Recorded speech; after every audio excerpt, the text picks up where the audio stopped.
2015. Wow. 2015, yep. Well done.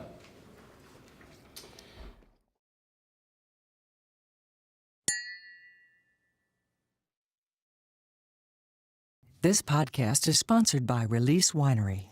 Every wine tells a story. Each growing season, it's our goal to create an artisan Napa Valley wine of exceptional quality. Join us as the story of this ultra-limited wine continues. Learn more at releasewinery.com.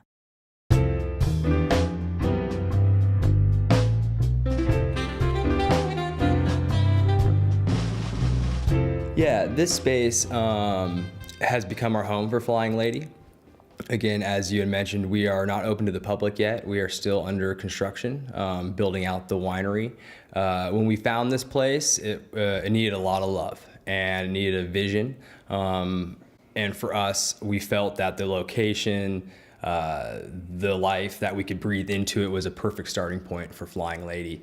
And we couldn't have been happier. So what we ended up doing was kind of 2 tracks. One, to get our residence complete so we can not have to be in hotel rooms when my business partners come out.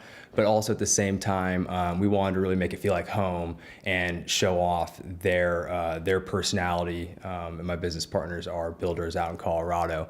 And so I feel like we've really captured that here. And what we get to do now is just progress forward with building out the winery, which is what we're in the stages of right now.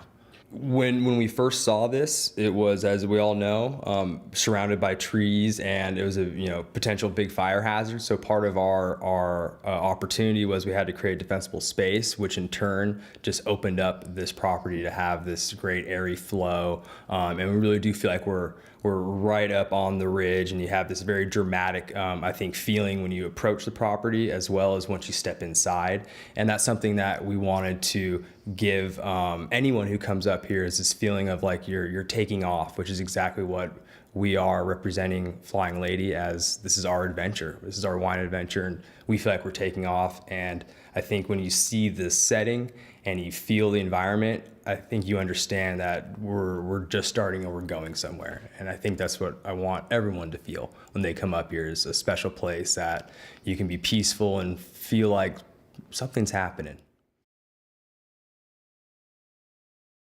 Well, that name, it came to me when I met my business partner, David Nasser. His entry into the wine industry was twofold. He wanted to build a wine brand, build a business, at the same time have a project like building a winery where him and his sons can really grab a hold onto. And so I said, well, that sounds like a really fun project. Do you have a name, or what are you thinking of? And he said, I got this name, Flying Lady.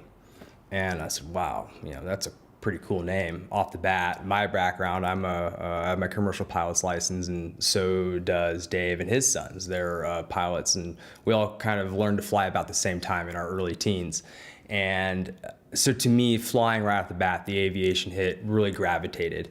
And then how he got that name, it really originates from the time of luxury automobiles, really back in that roaring 20s era, where they had these immaculate hood ornaments, and Flying Lady is a nickname that came out of that era. The approach I took with Flying Lady was, how can I incorporate aviation and just the feeling of adventure? Because to me, when I felt that, I felt this urge to go out.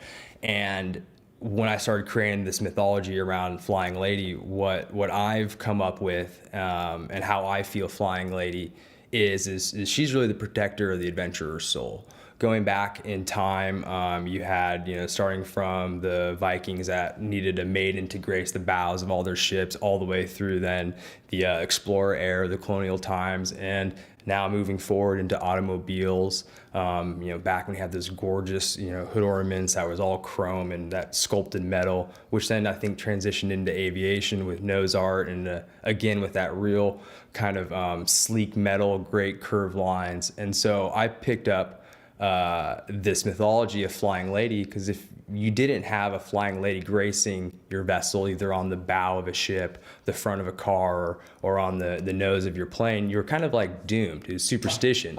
And your adventure will not, you won't see it to fruition, bad things can happen. So it's very much a superstitious piece was to have a flying lady. So now into our adventure in the wine industry, I felt it was only appropriate that Flying Lady is gracing every one of our vessels, which is on our bottle, and it's represented our logo. So we've really, I think, morphed from the aviation piece of Flying Lady and trying to move it into the wine world, because this is our adventure, and I want Flying Lady to grace every vessel that comes through to someone's hands, which is our bottle of wine.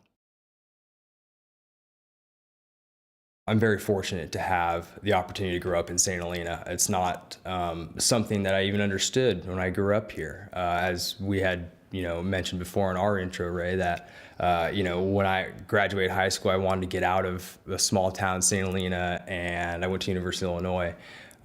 But in due time, I feel like what's so special about this area is it calls a lot of us back that grew up here. And I've noticed that with my own friends that have done their own path, and they seem to find their way back home, which is Napa Valley. And that very much happened to me.